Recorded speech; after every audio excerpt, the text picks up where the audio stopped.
GIS, le meilleur. Yalelo et bandi, boyebake jama kabunde, wakabundi bakatelier 7 ans de prison, kuna na cour de cassation kasi ba détail bozango na édition Oyo ezali koya. Kinshasa pe Congo Brazzaville. Merci na confiance pe fidélité tikete kimia ya kolonzambe ekoba koyingelaka o mabota mabino plaisir ya koyebake boza ebele pona kolanda. Édition ya mukoya lelo ezali présenté et pa yanga moko espoir ibandula 4 cas notable Yabana Yamasina. Tikato fungola yango pona ko bisa bino ke na likambo o etali primature sengeli boyeba ke forum pona likambo o etali or Premier ministre Sama Lukonde azalaki wana pe salamaki mokola lobby Irène Cécile Yabamwanzande apesi ba détail na élément oyo.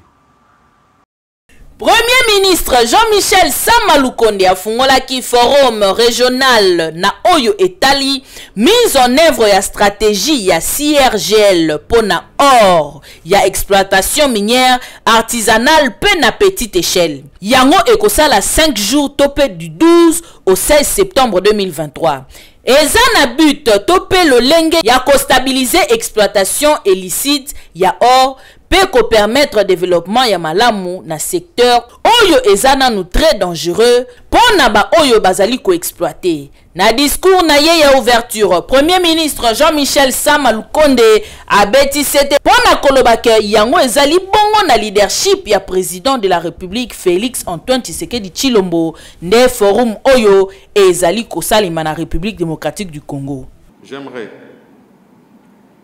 rendre un hommage mérité à son Excellence M. Félix Antoine Tshisekedi Tshilombo, président de la République démocratique du Congo et chef de l'État. C'est grâce à son leadership que ce forum se tient ce jour. Cependant, celle-ci génère malheureusement des problèmes graves tels que l'exploitation minière illégale, le financement des conflits de toutes sortes, les violations des droits de l'homme. Il est donc apparu primordial d'éliminer les mauvaises pratiques d'exploitation, de commercialisation illégale et de financement des conflits. Organisé et pas secrétariat ya CIRGL le P gouvernement ya République démocratique du Congo, forum régional Oyo ezali censé ya ko marquer étape significative na renforcement ya coopération pe développement durable na kati ya industrie. Il s'agit pe lisusu ko constituer plateforme moko unique Oyo et ko permettre ko sangana ko échanger ba connaissance pe lisusu ko relever ba défi oyo bamboka ezali ko confronter.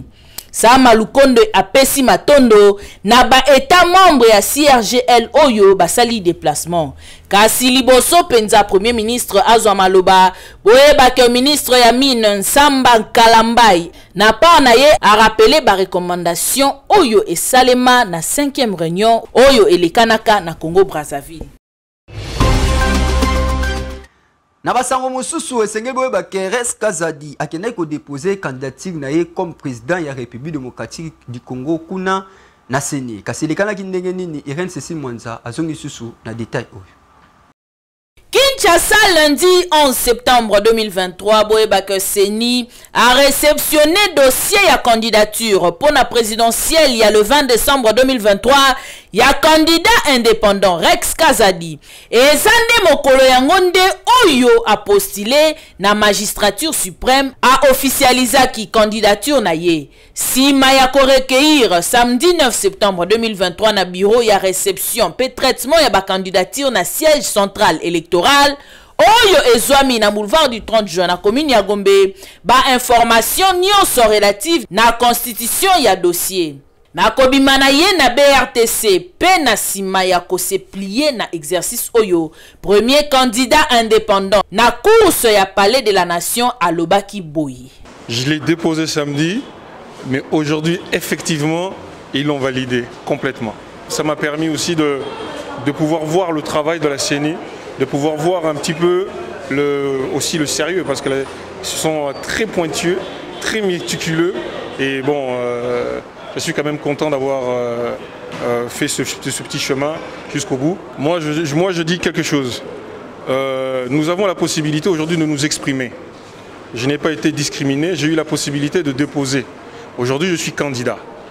Donc je veux convaincre les Congolais pour qu'ils votent pour moi. Ceux qui ne veulent pas jouer le jeu ou ceux qui boycottent, ça les regarde. On ne va pas créer des lois spécifiques pour les candidats qui ne veulent pas participer à la démocratie de notre pays. Kasi esengeli boyeba pe bokanga ke Rex Kazadi abanda mosala ya politique uto kala na France na 2014 akela mouvement moko na objectif ya ko fédérer grand nombre ya ba Congolais pona ko accompagner ye na quête na ye ya pouvoir. Lisanga ya ba journaliste na kombo ya Rajek bango basali déclaration pour la libération ya confrère journaliste na kombo ya Bujakera ye abima po banda bakanga ki ye bazotika kozwata suite mokote ba détail bozongo na elima oyo. Pendant cette période historique que traverse notre pays, les journalistes professionnels, les médias indépendants subsistent un harcèlement et une marginalisation continue. Les rédactions contraintes à fermer. Nous posons la question de savoir est-ce que nous devons changer notre métier. Nous dénonçons les poursuites dont les journalistes sont actuellement victimes dans notre pays et qui constituent une tentative autocratique de réduire au silence toutes les voix dissonantes et d'empêcher des journalistes indépendants de mener leurs activités. Contre cette oppression de la liberté de la presse que nous dénonçons, nous tenons à rappeler l'un des principes fondateurs de notre métier: le journaliste ne dévoile pas sa source et le contraire, et les contraindre à le faire est une entorse à la liberté de la presse. Le RAJEC exige la libération sans condition du journaliste Stani Bujakera qui n'a violé aucune disposition déontologique ni légale. Nous demandons aux autorités compétentes de lui laisser travailler libre et en toute sécurité et de prendre toutes les mesures nécessaires pour améliorer cet état qui devient de plus en plus désastreux de la liberté de la presse. Nous appelons les organisations, les organismes de défense et de promotion des droits de l'homme,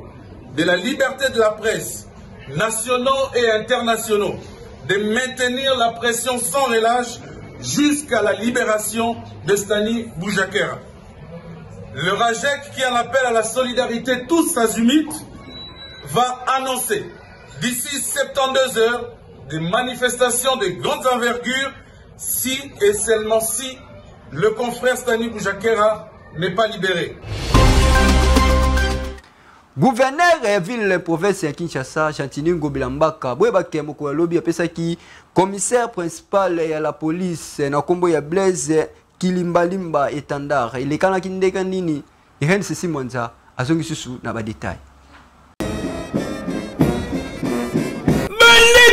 Bolingo esengeli koyeba ke mokolo ya mardi 12 septembre 2023 awa na stade des martyrs et indaki mabe oyo gouverneur de la ville Chantini Ngobilambaka le suprême bakiselaka le grand bac oyo présidaki mobange na cérémonie remise ya étendard ya commandement na niveau ya commissariat provincial ya la police ya ville province ya Kinshasa oyo ezali kokumbama na général Blaise Mbula Kilimbalimba bondi milanga eke akokoma na ye gouverneur de la ville Chantini Ngobilambaka le suprême ayambama kitoko a bozali kozwa ndenini azwaki ba honneur na ye simanango ayaki kozwa esika na ye petango bapesaki maloba ndetango a explikaki tina nini oyo amataki na perchoir pe abengaki général Blaise Mbula Kilimbalimba oyo apesaki ye étendard pe na simanango ye moko gouverneur Chantini Ngobilambaka alobaki poi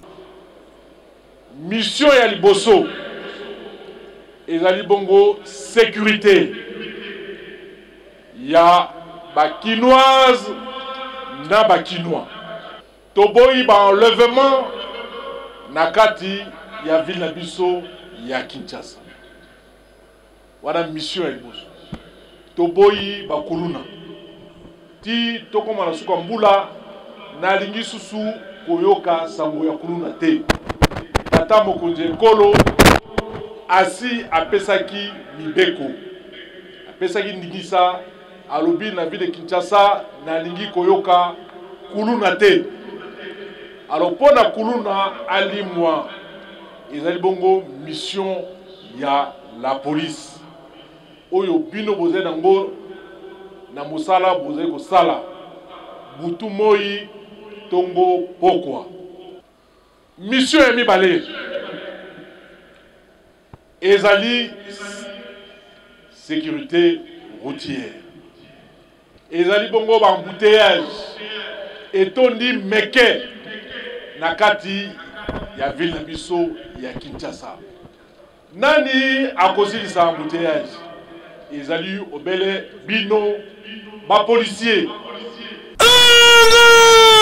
boyoki bomoni bondimi boyeba pe bokangake sima ya remise ya etanda défilé esalemaki o ba policier nyonso balekanaki liboso pona ko défilé liboso ya mokonzi na bango ya sika pe ya gouverneur de la ville Jean-Tiningo Bilambaka pe tomonaki présence ya ba bourgmestre nyonso ya ville province ya Kinshasa bazalaki wana na pointe pe na ba invité ya ndenge na ndenge. Kasi awa Général Blaise Kilimbalimba azui commandement ya ville province ya Kinshasa côté à la police boyebaki bana kuluna boza déjà ya kosambwa et puis bato nyonso baza koluka côté insécurité na ville province ya Kinshasa bobonga maka déjà po bozokanga makala mingi te o tolobaki te dossier ekei ezongi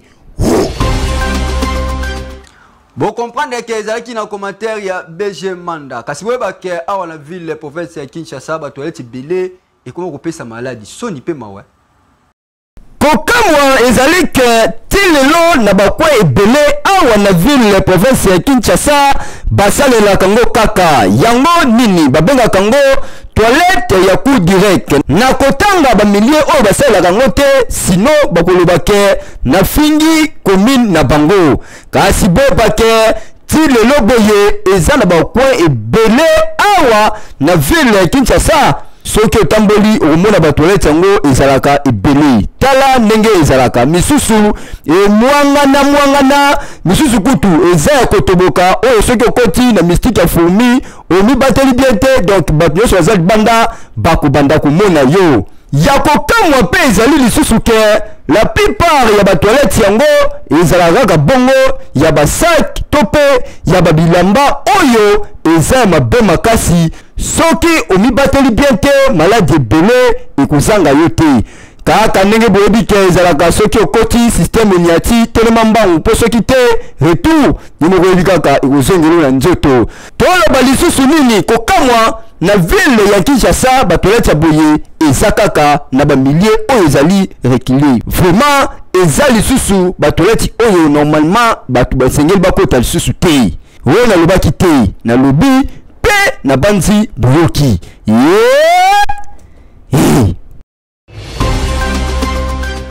boyebaki na ntongo lelo Générose Esengo azalaki kuna na commune ya Kimbantseke pe asali reportage ndenge nini bakangi bakuluna oyo babetaki ba policier pe batie bango maboko BG Manda azongi lisusu na commentaire tala bilongi ya bana mibale o bien tala net oyo bakangi bandage na motu pe batie plâtre na loboko yo kansindi eke basalaki accident bongo tala elongi ya mwa mobali bapota na elongi okasandire mwana kuluna neti kaka neti te donc ye pena ndeko ondire batiaki banzoloko o bakotia baepisi na kati nzoka nde bango nde baza wana baza bapolisier mosala na bango ezalaka mpona kobatela population na biloko na bango selon bainformation oyo tozwi balobi ke bapolisier oyo bakitaki na terrain mpona kosala intervention ndenge résultat d'examen d'été bimi bana baza ko sepela pe bana kuluna on dirait bango nde batindi bango kotinda ba exciter bango po basala siko ba désordre bien bango bakiti pona ko panza biloko ya batu loko ba tiaki da miyembe babandi ko panza biloko ya batu pe ko botola bana batu ba chombo ko papa batu marché nde babenga ke intervention la police ba policier o nde bakitaki nzoka na kokita na bango bana kuluna tellement babongamaki bien ba récupérera mi balo ba mo tout à très fort veut dire brutalement na niveau moko ya kosakana te nde omoni policier oyo abukani epi na bapota na nzoto na elongi o kutu banzolo konde bakataki ye ezaki pena ki ngo boyoka bango bakufi mais nzamba basali kaka bazala momoyi ti intervention mususu ye tant ba yende ba récupérer bango nde bomoni bango boy yoka kutu policier moko o ba betaki nenga expliquer nasali so na ba défaut oyo eza cause ya bakulu na jour examen d'ité bimaki ya bana classe le 5 mais des autres basalaki batoto kangi bakulu na wana batekaka ba crédit na ba whisky nde tokendaki basali menace kopanza biloko batobota ba téléphone babengi biso te esika teli boye menace ezali ya bakulu na nde tokendaki wana bagadi biso ko bakobeta biso ba mabanga na ndenge balandaki biso basali ngai boye awa na micho naza na shoki na panzi babetaki nga agoni nazalaki kokufa nde baninga na nga bapolisi ezalaki na intervention bazwi biso babandi kokamba batie biso na bamote nde bakomisa so na hôpital l'hôpital na micho nde bazotraite biso commandant ya la police pe abakisaki oyo il semblerait qu'il y a une plainte. Monsieur Azali les policiers se sont rendus sur le terrain. Lui, accompagné de ses acolytes, il a attaqué les policiers. Ils ont tabassé les policiers gravement. La poste la police. On soit pembeni wana. Abiso kutu bien batindika moto. Moto ya commandant en place. Donc bana mibale obomoni mibale oyo o bakangi bango awa bango nde bazaki na ekiri oyo babetaki ba policier pe bakenda ko sala sabotage ya kopanza susiat ya la police kuna na mikondo yango moni bakangi deja mibale na bango obomoni bango boso otali pe banzoto na bango awa okobomata na mbata ya pamba mususu po tali boye elongilo kwa basasa yipi nzoka bana ya kuluna ya kosakana te bango pena ba opéra ndiye ba demande la police ko ina mibale oyo je crois que ba kobimisa baninga na bango po bakanga bango nyoso dossier ekiyezongi bakangaki bango pe batindi bango na parquet bakuluna oyo baderangeaka population ya commune ya Kimbancheke kaselekana kindenge nini Bejemanda pesa ba détail bana kulunu bozali komona bango boye bango nde baza konioko la population komonisa bango likambo na niveau ya kosakana te kobotola batu biloko kopanza pe kosala sabotage yango nde esalaki ke la police eza kolala te butu pe moi surtout awa na commune ya Kimbancheke balailai bango mama na coussin na la police ya commissariat ya Kingasani 1 ti bozomona bango boye eloko babimiseli bango boye po bazali kokende na parquet tellement bazali kosala mabe mingi ya tour oyo baza kokende parquet po kuna nde bayeba ndeni ya kojuge bango et puis tango kutu kamera na biso komi wana totunaki moko bakangaki yoka ndinga zoloba super eloko biso bakangeli biso bakenso basinga bafilme biso tozoyeba te mais eza te koko bakuluna basalaki wenga ya kundi kuluna te bayenga dossier ya mwasi ozoke na lipeko ozoke nani basoda mutu asala ndenge obeni na ngai yango nazokaki walo kute yoka siko commandant la police ninga expliquer non bakokanga na loxte c'est une fonction bakangami bazali ba kuluna réputé à quartier Ngapane bazali ba membre ekiri moko azali membre ekiri Dragon Cher bisus espagnol bakute bango na flagrant délit bazobunda de la patrière bakangai bango ils ont commis des bavures ya makasi na secteur ba incendie tout bangar musuza tout au long ya rue Ngapane wana mais toute personne arrêtée a un droit de se défendre. Parce que devant la justice, nous sommes dans la raison. Pourquoi c'est sauvé? C'est ça. Mais ils ont été arrêtés en flagrant délit. En tout cas, on va te bana ya kuluno yo ezosenga penza ke bazula bango ba mesure ya makasi toboyi bazala na prison ya makala tolingi penza angenga to na buluo po awa bazala lisusu te toyoka likambo ya kuluna esili na Kinshasa pe surtout ke tozokende na ba période ya élection na kimia pe na période ya fête to fête yango na kimia tolobaki te dossier ekeye zongi ebele bamelaka kisa bokoko kasi bayebaka vraiment utilité nango te ebele bamonaka ngo kasi banegligeaka ngo yango babengaka ngo kisa bokoko etretaka pe esungaka population awa na ville province ya Kinshasa pourquoi pas na République démocratique de Congo mobimba ndenge bomoni bakisi oyo ebele esalisaka bapota libumu misusu beinfection pe ba maladi ya ndenge na ndenge kasi ya kokamwa ezali ke basi ya zemi pe balekaka bikote oyo okomona kosi kaka oyo naye kosomba kisi boye po esuranga na maladi songolo to pe pakala nzoka nde alingi amela yango po akende kolongola zemi boba lisusu ke bamama ebele batekaka bakisi oyo mingi bakoma kotiango na bamilangi kasi ya mawa ezali ke dose na yango nde bayebaka te ndenge nini ya koexplike mutu soki otuni ye okoyoka kaka tia verre na tongo omeli obakisi verre mosusu na pokwa dose nango vraiment eyebanaka te kasi tala tina kamera témoin ekitaki na terrain mpono kotuna moko oyo azali doyen ya bakisi yango oyo atekaka yango yoka ndenge alobaki ntango tobandi nga na bandi bokoko po tobimisa bokoko totiango na valeur na mboka na biso ndenge bakoko na biso basalela eza na bato mosusu balingi koya pene na biso te mpo baya bayekola bokoko mutu mosusu aza na ekiliya azoya kokomaka epai na yo azalaki malade ozwi nzela otraite lobilobi ye pa akomi docteur akomaki na kotraite ayeba ta noso moko te bacharlatan nde baleki mingi bato ya lokuta mayele nanga oyo avant tonasalaka ide oyo bakoko nde bato bapesana yango mpe naza kozaliwe nango nazolinga nabima nango mpona alakisa motu yoske bokoko pesalaka bakosa teke bokoko esalaka kuta ezotraite bato ebele mponga moko nayebi lisusu konte ya bato na traite di lelo bazoya ebele nazotraite biso mpe basalela biso bacentre na biso ya kitoko bisika ya bien ya propre mpo biso mpe tosala mosala na biso parce que tozobunda mingi na bandi boyoki bakonzi mpe esengeli bosalela bango mwa centre moko boye mpona koluka kopesa valeur ya kisi ya bokoko mpo bango mpe baleli naza sir bakonzi boyoki mpe bokotrouve solution mpona bango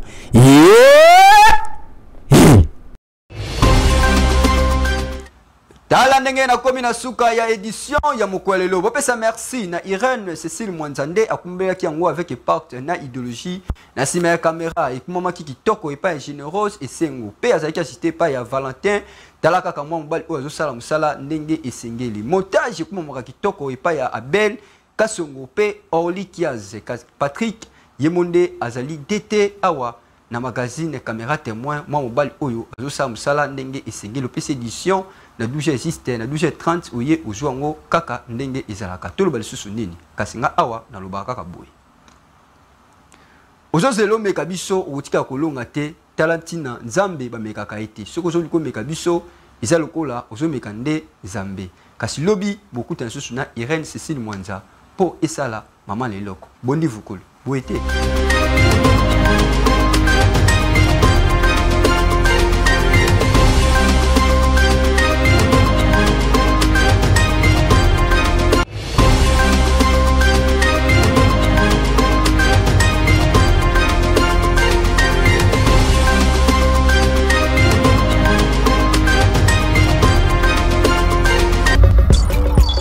GIS, le meilleur.